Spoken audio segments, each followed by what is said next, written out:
Welcome to Arkansas Wildlife. In 2015, the whitetail hunting world in Arkansas was turned upside down when Jacob Ayecock of Tiller registered a 195-inch typical buck that's the largest in Arkansas history. It's also the third largest in the southern U.S. and the largest outside of the state of Texas. We recently caught up with Jacob, and we're going to let him tell the story of how it all went down on November 20th, 2015, when he put a new white-tailed deer in the Boone and Crockett record book. And then he turned sideways, and I saw these two tines right there, you know, and I was like, I ain't even got to look for the drop tines, that's him. So I got ready then. And yeah, I was, no doubt, breathing hard. Arkansas is known far and wide as the duck hunting capital of the world, and for good reason. With duck season in full swing now, we're going to take a look this week at the history of duck hunting in Arkansas, including an interview with Steve Bowman, one of the co-authors of Arkansas Duck Hunter's Almanac. Come to Arkansas, you're going to get to see ducks falling through the timber where most people don't ever get to see that, where, you know, they just pop and they respond so well and they just drop at your feet, and it's just like, it's like being in a duck hunter's heaven. Those stories and this week's winner of a free hunting and fishing license right after this break. Arkansas Wildlife is brought to you in part by Academy Sports and Outdoors. Right stuff, low price, every day. Academy.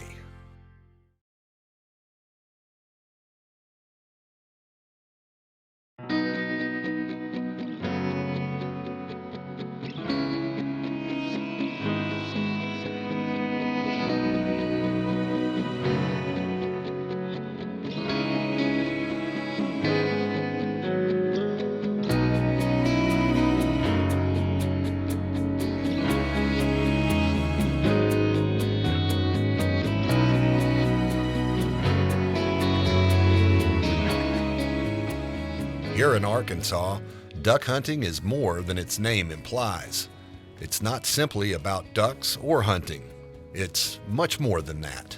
Duck hunting is an emotional thing for me. I mean, I have been emotional in a duck hunt. I've been ecstatic. I've been sad. I mean, it's just, I guess it's just a metaphor for life for me in a lot of ways. I think it's just such a part of the culture. It's so culturally acceptable to be a duck hunter. The threads of duck hunting are woven throughout the tapestry of Arkansas history. But what's the attraction to duck hunting all about? How can a duck make someone forsake sleep to slog through boot-sucking mud and stand for hours in near-freezing water? How can a mallard or pintail or green-winged teal inspire someone to suffer numb toes and fingers? Are duck hunters crazy? We're just a bunch of old dudes just wanting to see a sunrise with some waterfowl involved in it. We all stop and just kind of catch our breath when we see that first movements of ducks right in front of us. You know, it's just like, so I don't know. What is it to me? It's me. It's everything to me, and it's important. Part of the attraction of duck hunting is surely its transient nature. Unlike many species of wildlife, ducks are just temporary Arkansas residents, passing through on their way to more southern latitudes or setting up residency here for just the coldest part of the winter.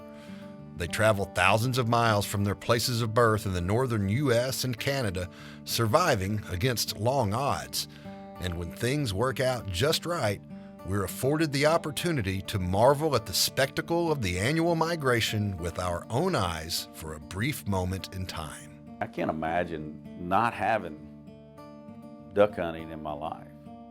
And more than that, I can't imagine not having Arkansas duck hunting in my life. Duck hunting has played a critical role in the lives of many Arkansans, and by extension, Arkansas history. Nowhere is that history better and more accurately summarized than in Arkansas Duck Hunter's Almanac, a book considered Arkansas duck hunting's ultimate resource by many of the state's waterfowlers. Veteran outdoor writers Steve Bowman and Steve Wright co-wrote the book, which was spawned largely by a desire to pass on the stories of an older generation of duck hunters. There were a lot of 70 and 80-year-old hunters, and that, back in the 90s that were passing on, that they were taking a lot of historical events with them that most people didn't really realize were there. Duck hunters are innately tied to nostalgia, so that was just something that was really cool for us to sit down and start digging into. I wanted those stories told, and I wanted people to realize how important duck hunting has been to the history of Arkansas. Modern Arkansas hunters take their duck hunting seriously, but their passion pales compared to the battle for hunting rights between commercial market hunters and recreational hunters at Northeast Arkansas's Big Lake in the early 20th century. Basically, gun-toting, people shooting each other, battles in the duck woods at the turn of the 1900s for the opportunity to see who gets to shoot what ducks. They're each hiring their own set of gunfighters, and this is an Arkansas historical fact. There were people who were killed and shot every day during a time when the ducks, because there really wasn't a whole lot about the seasons then, but when the ducks were here, and to see who was going to kill a duck and put it in a barrel to be shipped to a restaurant in Chicago or Memphis, as opposed to who was going to go out there and enjoy a morning that we've all come to love, seeing ducks fall through timber and shoot what we are going to eat.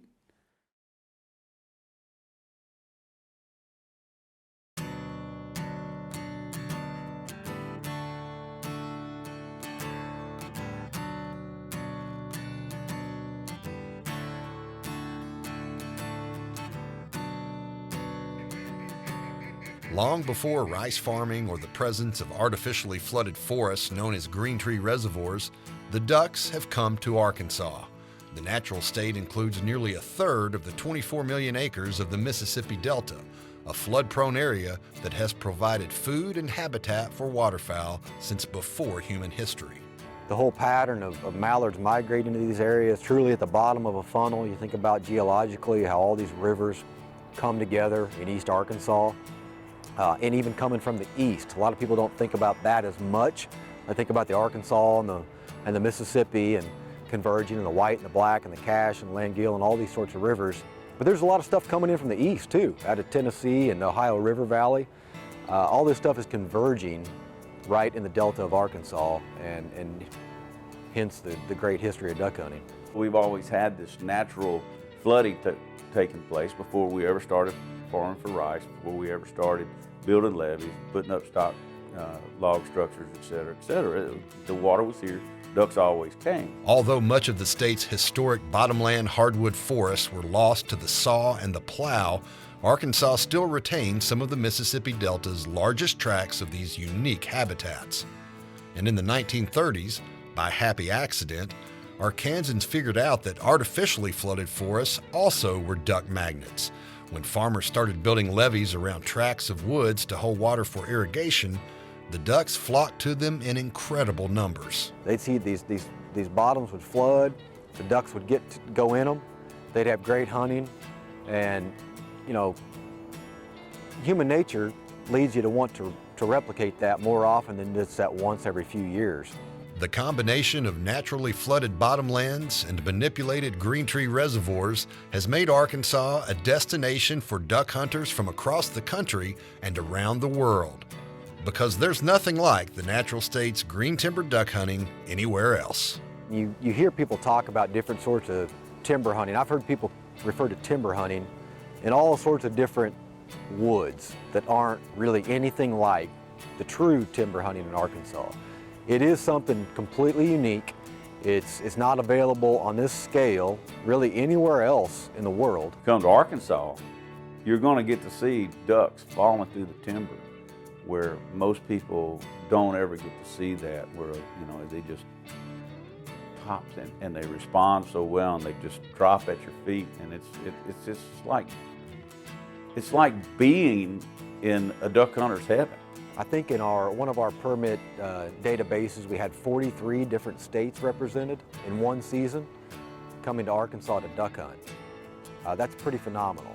I don't think many other states could boast that. Today's duck hunters owe a debt of gratitude to conservationists of another era who had the foresight to protect land that many people considered useless. Shortly after the Arkansas Game and Fish Commission was established by Amendment 35 to the Arkansas Constitution in 1944, men such as Trustin Holder embarked on a campaign to buy lands that would become such hallowed duck hunting places as Biomeda WMA.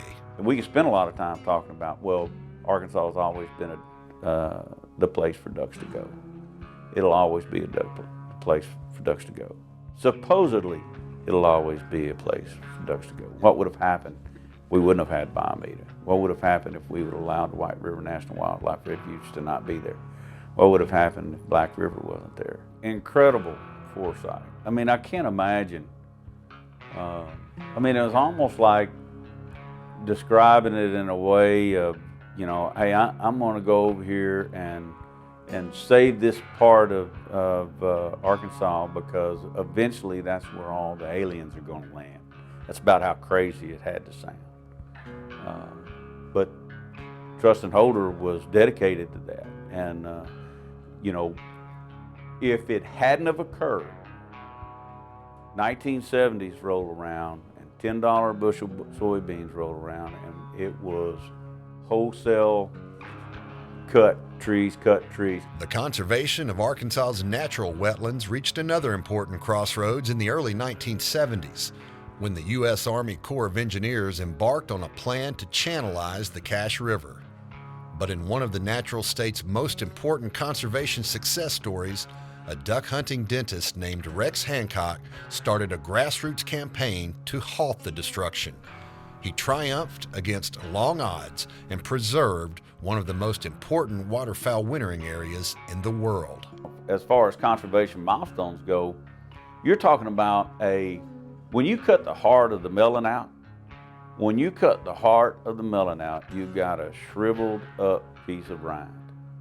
And Black Swamp, the Cache River itself, you cut that out, then we lose, as waterfowlers in Arkansas, the most important aspect of the whole season. Every duck hunter in the Mississippi Flyway benefits with the Cache River being there. Every duck hunter in Arkansas obviously benefits, but every person in Arkansas who doesn't duck hunt benefits from that, not only from an environmental standpoint, but from an economic standpoint. How much would we have lost? We'd be driving to Missouri to duck hunt. And that can't be understated. We would be driving somewhere else to recapture some of those nostalgic moments that tie us all together here in Arkansas. Perhaps nostalgia is a good way to explain the historical significance of duck hunting in Arkansas. You know, it seems like it's a place where a whole lot of the old traditions are still here. I'll have a 20-something-year-old in my blind. I'll tell him what it was like 20-something years ago before he was born. But I've been in that blind as a 20-something-year-old, and I've heard those stories from 30 and 40 and 50 and 100 years prior, and it's just, there's just a romance to it. I think there's several newer, younger generations of duck hunters coming on the scene now. So there have been some changes, but I think at the heart of it all, it's still this old-time culture of long-time history of duck hunting.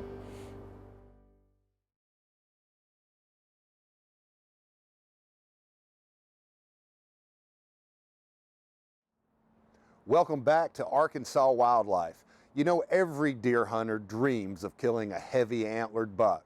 And Jacob Ayecock's dreams came true on November 20th, 2015, when he killed a 195-inch typical whitetail that's the largest ever taken in Arkansas. Here's how it all went down. The winner, Jacob Ayecock, Hood County. Come on up, Jacob. Beautiful deer, man. Come on over here. Fantastic buck. It's a pretty neat deal, you know. It blew our mind when we finally got the official scorings that they were going to go typical and it was going to be the new state record. And, you know, I don't think I'll be beating this deer anytime soon. After winning the Big Buck Classic, which that was a cool experience, and you know, seeing all the records and the, you know, 57th largest typical ever killed in the world, and #1 excluding Texas in the South, #3 including Texas in the South. I mean, that's just big numbers for Arkansas deer. A friend of mine, Adam Frazier, who I was hunting with as his guest at a place he was a member of, and we went out there the Monday before rifle season. He said, all right, let's go out here and put some cameras up. We've been running cameras everywhere else for, you know, a month or so now, and so we went out there and put a camera up, and he was on there one foggy night, and we were like, oh my gosh, that's a big deer. So we set it up and got it back going, and that first night he showed up in a good clear picture, and that's the one that you've probably seen in magazines and whatnot. And so then we like, all right, we're hunting here. So we got set up, set him a stand up, and then at the first time I hunted there with him, I actually set another stand just north of him. And then we had a boat that I took around there one day to get across the bayou to another spot where we had a camera. And when I was coming out, it had just showered that morning, and there was a rub in the tree line there, and I was like, my gosh, look at that rub. You know how they'll shine after a rain. So I went over there and looked at it, and it was just S-shaped from all the years of getting hit and scrapes all up and down the edge of the bayou. And that's when I told Adam, I said, okay, we need to have a stand set up right here. So we set one up there, and that ended up being the stand that I hunted in the next three afternoons. And then on that third evening of sitting in that stand, he showed up, and lo and behold, we got him. Look at this, boys. Look, that's where he laid right there. He ran about what, 100, 120 yards? Not far. Not far. He shot him right at dark, and Watched him for 30 minutes before I could get a shot. First, I was sitting there, and the wind was blowing downwind of where we had pictures of him the night before, so I knew he was in that vicinity. And I was running ozonics and everything, and had my windows shut on the deer stand, and it was burning hot during the heat of the day. And then finally there, you know, at prime time, I went on and opened the window, and wasn't long, I heard just some racket, just tree limbs just crashing. You could tell it was big rat deer doing this. Wasn't, you know, a small deer. Just by the noise it made, I was like, oh man, that's him. And you know, I couldn't see anything, I could just hear it. So I got my grunt call and grunted a couple times, and then when I leaned back, my gun kind of fell in my stand just a little bit and went ting, ting, ting, you know. But to him, he just probably thought it was a deer horn or something. So a couple seconds went by, and then all of a sudden there he was in the CRP area, just looking right at me. For, you know how a big deer, they'll stand still forever. And it was probably 20 minutes went by before he finally quit, you know, staring me down. And then he rubbed a couple more trees and then got into the opening, and I took a shot. Made a good shot on him. he's 200 inches, I promise you. It was a cool deal, you know, and I was just in shock. And I was like, oh my gosh, is this deer really laying right here in front of us? Did we get him? I mean, we knew we were hunting a big deer, but we just didn't know he was going to be white with this caliber. Arkansas's got big deer, no doubt. I mean, I've killed several of them myself as of prior to this one, you know, with bow, muzzleloader, rifle, everything. And you know, you got to find them and then hunt them. But if they can get that age, they can get big. An incredible story about an incredible deer. Hey, if you want to go deer hunting, you need a license. Here's how you can win one by watching this show. Arkansas Wildlife presents the 2016 Watch and Win giveaway. During each first run episode of Arkansas Wildlife, we'll give away an Arkansas resident hunting and fishing license, a $35.50 value provided by Academy Sports and Outdoors. At the end of the year, we'll award the 2016 Grand Prize, a lifetime hunting and fishing license provided by Electric Cooperatives of Arkansas, along with $1,000 worth of sporting goods gift cards provided by the Arkansas Game and Fish Foundation. Here's how it works. Visit the Game and Fish Commission's website at agfc.com and click on the Arkansas Wildlife icon to enter. This week's winner is Kevin Zakowski of BB. Congratulations, and thanks for watching.